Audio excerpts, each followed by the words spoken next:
Hello everyone, welcome to Master Saraswati classes. Today's topic is the remaining portion of gas turbine power plant. जो बचा हुआ हिस्सा है gas turbine power plant का उसको discuss करेंगे आज के वीडियो में। इसमें हमने देखना है कि डिफरेंस क्या है एक ओपन साइकिल गैस टरबाइन में और एक क्लोज्ड साइकिल गैस टरबाइन में। इस ओपन साइकिल गैस टरबाइन का मैंने एक ब्लॉक डायग्राम बना रखा है। जब कभी भी क्वेश्चन में पूछा जाएगा एग्जामिनेशंस में कि draw the open cycle gas turbine और उसको एक्सप्लेन करिए कि उसमें कौन कौन से कंपोनेंट्स लगे होते हैं, तो आपको यही डायग्राम बनाना है। डायग्राम बनाने के बाद आपको बताना है कि एयर जो है यहाँ से एंटर करेगा कंबशन चैम्बर में, कंप्रेसर में। उसके बाद कंप्रेसर में कंप्रेस होगा। कंप्रेसर को आप देख लें कैसे बनाया हुआ है। लेफ्ट हैंड साइड में इंक्रीजिंग क्रॉस सेक्शन एरिया है और राइट हैंड साइड में डिक्रीजिंग क्रॉस सेक्शन एरिया है। इट मीन्स कंप्रेसर में जो वॉल्यूम है वो डिक्रीज होगा। तो कंप्रेसर को हमेशा हम ऐसा ही बनाएंगे जैसा कि बना हुआ है। लेफ्ट हैंड साइड में आपका increasing area of cross section और राइट हैंड साइड में decreasing area of cross section. उसके बाद कंप्रेसर में एयर के आने के बाद जो एयर है हमारी वो कंप्रेस होने के बाद जाएगी कंबशन चैम्बर के अंदर। कंबशन चैम्बर के अंदर आने में क्या क्या होगा वो मैंने पिछले वीडियो में बता दिया है आपको कि कंबशन चैम्बर में एयर के साथ फ्यूल को मिक्स किया जाएगा, साथ ही साथ उसका कंबशन चैम्बर में होगा। कंबशन चैम्बर में जलने के बाद ये जो एग्जॉस्ट गैसेस हैं उनको हम टरबाइन के अंदर भेजेंगे।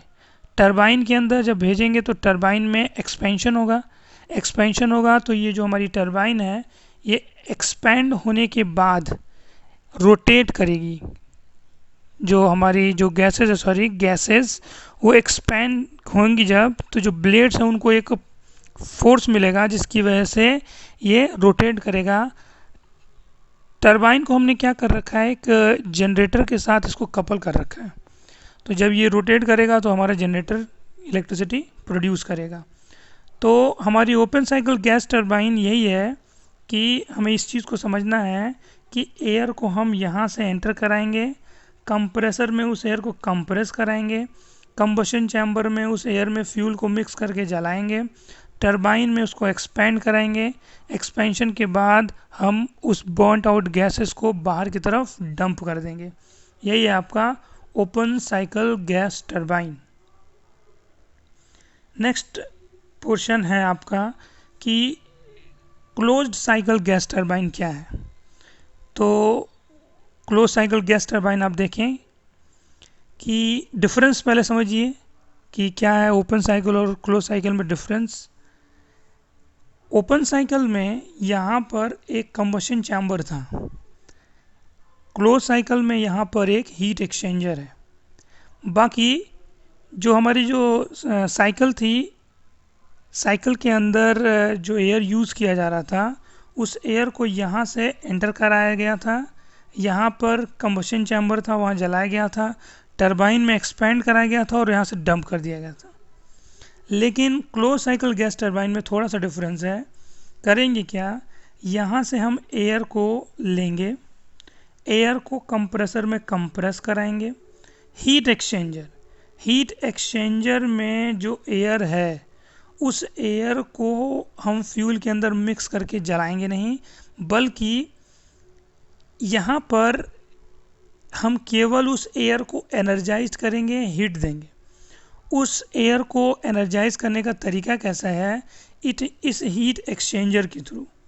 हम इस हीट एक्सचेंजर में क्या करेंगे कि जो एयर आ रही है उसको हीट दे देंगे।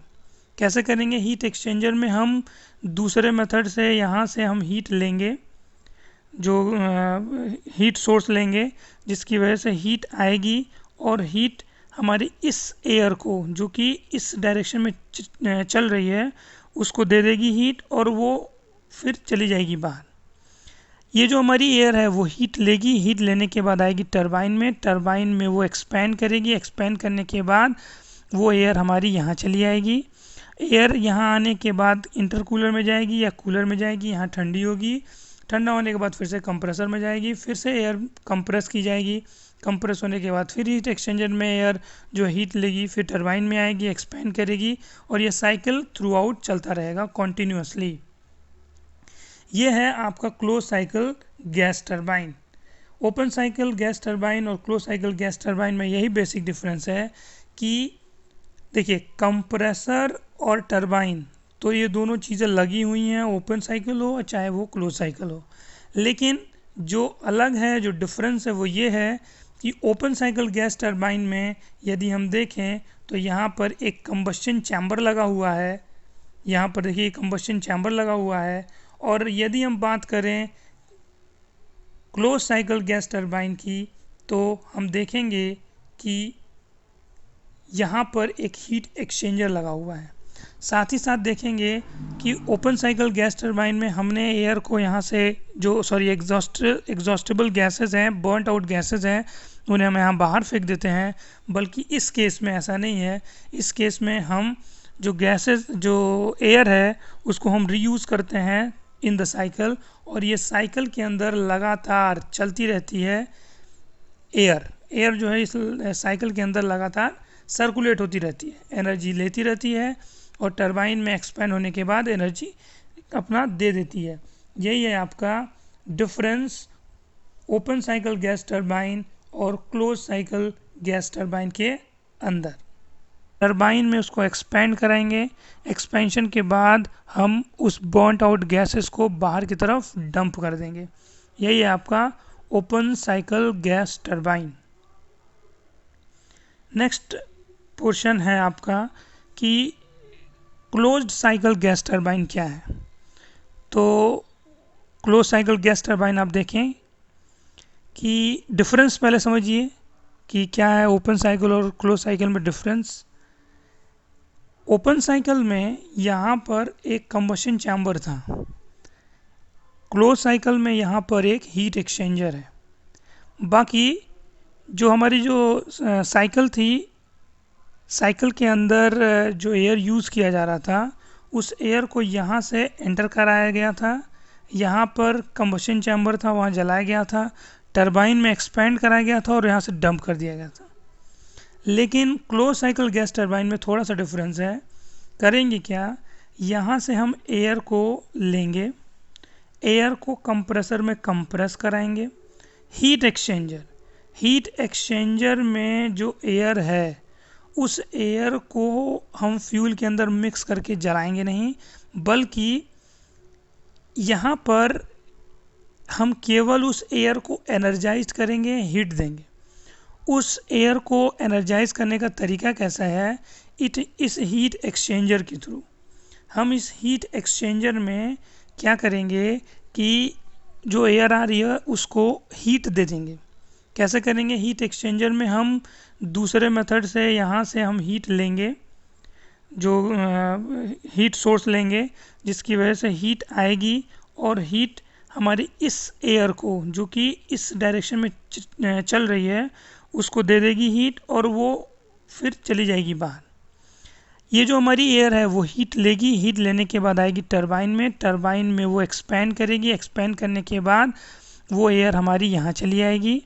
एयर यहाँ आने के बाद इंटरकूलर में जाएगी या कूलर में जाएगी, यहाँ ठंडी होगी, ठंडा होने के बाद फिर से कंप्रेसर में जाएगी, फिर से एयर कंप्रेस की जाएगी, कंप्रेस होने के बाद फिर हीट एक्सचेंजर में एयर जो हीट लेगी फिर टरबाइन में आएगी, एक्सपेंड करेगी और ये साइकिल थ्रू आउट चलता रहेगा कॉन्टीन्यूसली। ये है आपका close cycle gas turbine. Open cycle gas turbine और क्लोज साइकिल गैस टरबाइन में यही बेसिक डिफरेंस है कि देखिए कंप्रेसर और टरबाइन तो ये दोनों चीज़ें लगी हुई हैं, ओपन साइकिल हो चाहे वो क्लोज साइकिल हो, लेकिन जो अलग है, जो डिफरेंस है वो ये है कि ओपन साइकिल गैस टरबाइन में यदि हम देखें तो यहाँ पर एक कंबस्शन चैम्बर लगा हुआ है, यहाँ पर देखिए कंबस्शन चैम्बर लगा हुआ है। और यदि हम बात करें क्लोज साइकिल गैस टरबाइन की तो हम देखेंगे कि यहाँ पर एक हीट एक्सचेंजर लगा हुआ है। साथ ही साथ देखेंगे कि ओपन साइकिल गैस टरबाइन में हमने एयर को यहाँ से जो एग्जॉस्टेबल गैसेस हैं, बर्नट आउट गैसेस हैं, उन्हें हम यहाँ बाहर फेंक देते हैं। बल्कि इस केस में ऐसा नहीं है। इस केस में हम जो एयर है उसको हम रीयूज़ करते हैं इन द साइकिल, और ये साइकिल के अंदर लगातार चलती रहती है।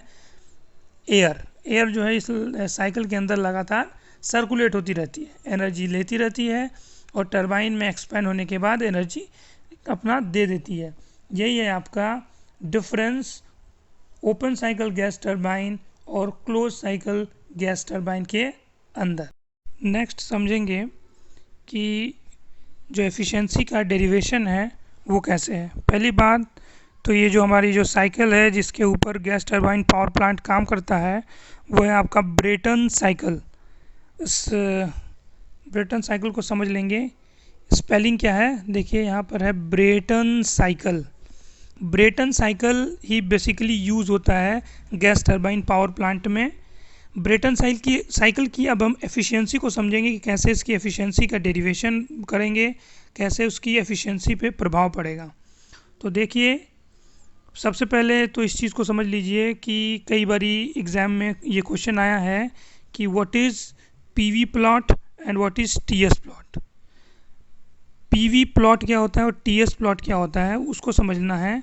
तो पीवी प्लॉट जो है वो है प्रेशर वॉल्यूम प्लॉट। कैसे प्रेशर और वॉल्यूम का असर होगा, कैसा साइकिल के अंदर प्रेशर वेरी करेगा, वॉल्यूम वेरी करेगा, टेम्परेचर वेरी करेगा, और एस माने होता है एंट्रोपी, टी माने टेम्परेचर, पी का मतलब है प्रेशर, वी का मतलब है पी का मतलब है प्रेशर और वी का मतलब है वॉल्यूम। तो पीवी की अगर बात करें मतलब प्रेशर और वॉल्यूम में कैसे हो रहा है साइकिल के अंदर चेंजेस। टीएस की बात करें तो टेम्परेचर और एंट्रोपी में कैसे हो रहा है चेंजेस, उसकी बात करने के लिए कह रहा है या उसके बारे में क्वेश्चन पूछेगा। पहली बात तो समझेंगे कि कौन कौन से इसके अंदर प्रोसेसेस हैं।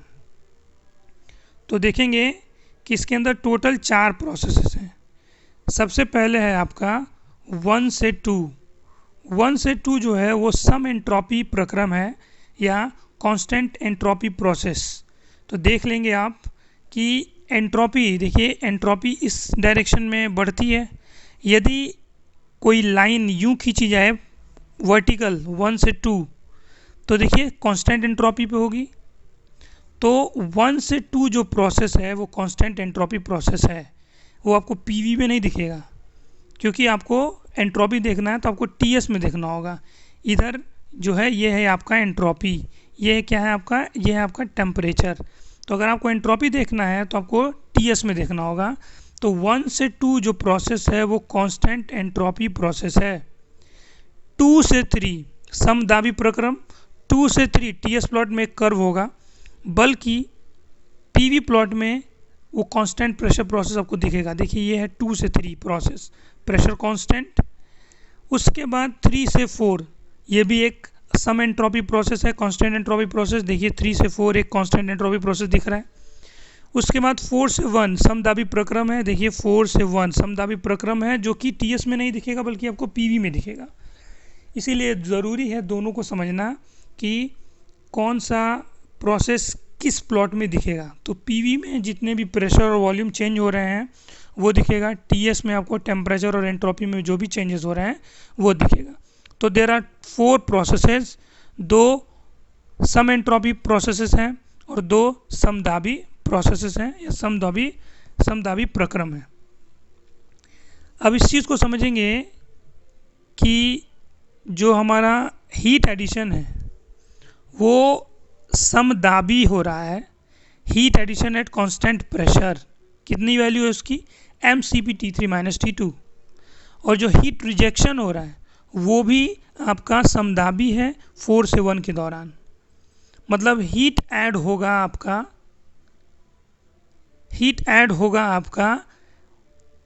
2 से 3 के दौरान। किसके दौरान, 2 से 3 के दौरान आपका हीट ऐड होगा। यहाँ से आपका हीट ऐड होगा और इस प्रोसेस के दौरान हीट रिजेक्ट होगा। अगर TS की बात करें तो 2 से 3 प्रोसेस के दौरान हीट ऐड होगा और 4 से 1 के दौरान हीट रिजेक्ट आउट होगा। वही चीज़ आपने इस प्रोसेस में समझा भी है, देखा भी है कि कौन कौन से प्रोसेसेस में हीट ऐड होगा। तो आप देखेंगे कि 2 से 3 के प्रोसेस में जो है हीट ऐड होगा और 4 से 1 के दौरान हीट रिजेक्ट आउट होगा। उसके बाद समझते हैं कि इसकी एफिशिएंसी कैसे डिराइव करेंगे हम। तो एफिशिएंसी डिराइव करने के लिए देखिए सिंपल सा एफिशिएंसी का फॉर्मूला होता है कि एफिशिएंसी बराबर होता है W net divided by Q added, मतलब net work done divided by Q added, या कितना आपने हीट ऐड किया है। अब ये जो नेट वर्क है डब्ल्यू नेट, वो होता है आपका Q added minus Q rejected का डिफरेंस, कितना हीट ऐड हुआ है कितना हीट रिजेक्ट हुआ उसका डिफरेंस। तो उसको अगर हमने किया तो देखेंगे कि ये फॉर्मूला चेंज हो जाएगा 1 minus Q rejected divided by Q added में। उसके बाद हमने वैल्यू रख दी है क्यू एडेड और क्यू रिजेक्टेड की। अगर हमने क्यू एडेड और क्यू रिजेक्टेड की वैल्यू रख दी तो आप देखेंगे कि ये M C P cancel out हो जाएगा और बचेगा क्या 1 minus T4 minus T1 divided by T3 minus T2। अब हमने फर्स्ट लेक्चर में इस चीज़ को समझा था कि जब कभी भी कांस्टेंट एंट्रोपी प्रोसेस होगा तो उसमें हम लिख सकते हैं T2 बाई T1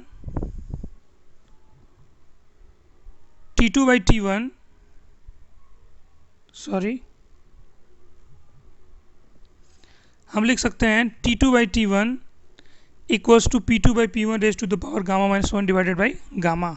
यहाँ पे जो लिखा हुआ है उस चीज़ की बात हो रही है, यहाँ पे जो लिखा हुआ है। अब अगर हम बात करें P2 बाई P1 की तो देखिए आप P2 बाई P1 है क्या। P2 बाई P1 ये देखिए, अगर प्रेशर वाले PV कर्व में अगर आप देखें तो प्रेशर दो ही है बेसिकली, P2 और P1, या कह लीजिए P3 और P4, क्योंकि 2 से 3 एक प्रेशर कांस्टेंट प्रेशर प्रोसेस है और 4 से 1 जो है वो आपका कांस्टेंट प्रेशर प्रोसेस है। तो अगर ये 2 से 3 और 4 से 1 कांस्टेंट प्रेशर प्रोसेस है तो बेसिकली दो ही प्रेशर ही है, या तो 2 और 1 अलग अलग प्रेशर है और 3 और 4 दो अलग अलग प्रेशर है। कहने का मतलब 2 और 3 एक प्रेशर है, 4 और 1 एक प्रेशर है। तो यदि हम बात करते हैं इस फॉर्मूले की तो फॉर प्रोसेस 1 से 2 T2 बाई T1 बराबर हो जाएगा P2 by P1 raise to the power gamma minus 1 divided by gamma. और P2 बाई P1 चूँकि एक ही प्रेशर रेशियो है इसलिए हम RP बराबर गामा माइनस 1 बाई गामा लिख देंगे। ये जो P2 बाई P1 है, ये P2 बाई P1 को हमने क्या लिखा है, RP लिखा है, pressure ratio. Similarly for process 3 से 4 अगर हम देखें तो T3 by T4 equals to P3 by P4 raise to the power gamma minus 1 divided by gamma होगा। और ये जो हमने P3 बाई P4 है उसी को हमने RP लिख दिया है, दैट इज़ प्रेशर रेशियो। और यदि ये प्रेशर रेशियो, ये RP और ये RP सेम है, कांस्टेंट है, और इसका raise to the power gamma minus 1 divided by gamma वो भी कांस्टेंट है, हियर गामा की जो वैल्यू है समझ लीजिए 1.4 होती है फॉर एयर, ठीक है। और ये जो गामा है हमने डिस्कस किया हुआ है फर्स्ट लेक्चर्स में, स्टार्टिंग लेक्चर्स में पावर प्लांट के, कि गामा बराबर होता है CP by CV। CP by CV का जो रेशियो होता है वो गामा होता है, और एयर के लिए गामा की वैल्यू 1.4 होती है। तो gamma minus 1 divided by gamma एक नंबर है, फिक्स नंबर, और RP के power gamma minus 1 divided by gamma एक फिक्स नंबर है। तो चूंकि ये और ये सेम नंबर है, इट मीन्स ये जो T2 बाई T1 और T3 बाई T4 वो सेम होगा। तो वही चीज़ नीचे लिखा हुआ है कि ये जो रेशियो है आपका, ये जो रेशियो है आपका T2 बाई T1 बराबर T3 बाई T4, वो रेशियो सेम हो जाएगा आपका। वो जो रेशियो है वो आपका क्या हो जाएगा, सेम हो जाएगा, T2 बाई T1 बराबर T3 बाई T4। अभी आपने देखा है कि एफिशिएंसी का जो फॉर्मूला है वो चेंज हो चुका है 1 minus T4 minus T1 divided by T3 minus T2 में। और उसी चीज़ को हम यहाँ समझेंगे कि कैसे आगे हम चेंज करने वाले इस फॉर्मूले को। तो हमने क्या किया है, ऊपर वाले पोर्शन से हमने T1 को कॉमन ले लिया है और नीचे वाले पोर्शन से T2 को कॉमन ले लिया है। तो अंदर क्या बचेगा, T4 बाई T1, यहाँ बचेगा T3 बाई T2।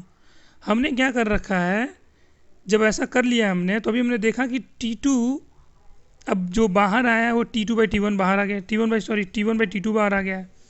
और हमने भी देखा कि T2/T1 बराबर T3/T4 है। हमने क्या किया है कि क्रॉस मल्टीप्लाई कर दिया, इसको उधर और इसको इधर और इसको इधर, तो होगा क्या कि, और उसको रीअरेंज करने के बाद हमने इस चीज़ को देखा कि हमने ये जो T4 है इसको हमने डायरेक्टली यहाँ लाना है, और ये जो T2 है इस T2 को हमें नीचे लाना है, सॉरी। यदि हम ऐसा करते हैं तो हमारा जो फॉर्मूला होगा वो ऐसा चेंज हो जाएगा कि T4/T1 बराबर T3/T2। इसका मतलब ये हुआ कि जहाँ पर T4/T1 लिखा हुआ है वहाँ हम T3/T2 लिख सकते हैं। तो देखिए वही हमने किया इस फॉर्मूले में, जहाँ पर T4/T1 लिखा हुआ है वहाँ हम T3/T2 लिख सकते हैं, यहाँ पर जहाँ पर T3/T2 लिखा हुआ T4/T1 लिख सकते हैं। वही चीज़ हमने किया। जब हमने किया तो ये कैंसिल आउट हो गया, जब हमने रखा तो ये वाली वैल्यू ये वाली कैंसिल हो गई। हमारा फॉर्मूला क्या बन के आया, हमारा फॉर्मूला बन के आया कि 1 - T1/T2, और T1/T2 को हम जानते हैं कि 1/RP की पावर गामा-1 डिवाइडेड बाई गामा लिख सकते हैं। तो जब हमने रखा, ये बात क्लियर हुई ना कि कैसे हम इसको ये लिख सकते हैं। हमने डिस्कस किया हुआ है पिछले लेक्चर्स, पिछले इस टॉपिक में, कि हम T2/T1 को क्या लिख सकते हैं, ये RP के पावर गामा-1 डिवाइडेड बाई गामा लिख सकते हैं।